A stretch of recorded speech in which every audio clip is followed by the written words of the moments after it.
લખમાપુર road ઉપરથી કારમાં ₹4.24 લાખનો દારૂનો જથ્થો સાથે બુટલેગરને પોલીસે ઝડપી પાડ્યો। દારૂ ભરાવનાર પાડીનો વિકાસ વોન્ટેડ, કુલ ₹7.32 લાખનો મુદ્દામાલ કબજે।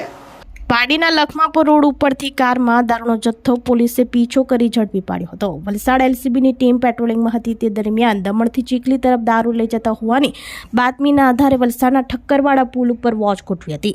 ત્યારે કાર નંબર GG05JK0395 આવતા પોલીસે રોકવાનો ઇશારો કર્યો હતો। જોકે પોલીસને જોઈ બુટલેગરે પૂર ઝડપે કાર હંકારી મૂકતા પોલીસે ફિલ્મી ઢબે તેનો પીછો કર્યો હતો અને ભોમા પારડી તરફથી ધરમપુર રોડ ફલદરાથી સિંચાઈ પુલ ઉપર હંકારી પારડી લખમા નિશાળ ફળિયા રોડ પાસે કાર ચાલક સ્ટેરિંગ ઉપરથી કાબુ ગુમાવતા રોડના સાઈડે ઝાડ સાથે અથડાઈ હતી।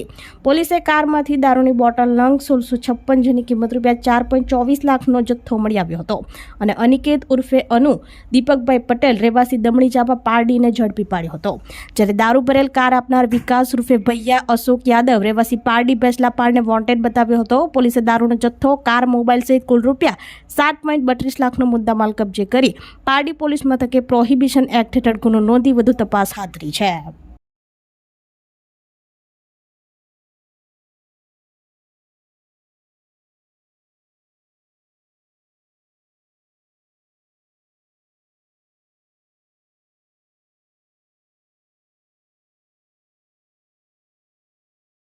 આપણી સંકલ્પ ન્યૂઝ ચેનલને સબસ્ક્રાઇબ અને લાઇક કરો, બેલ આઇકન દબાવો જેથી આવનાર ન્યૂઝ અપડેટ્સની નોટિફિકેશન આપના મોબાઈલ પર સૌથી પહેલા પહોંચે। Like, subscribe and share the video.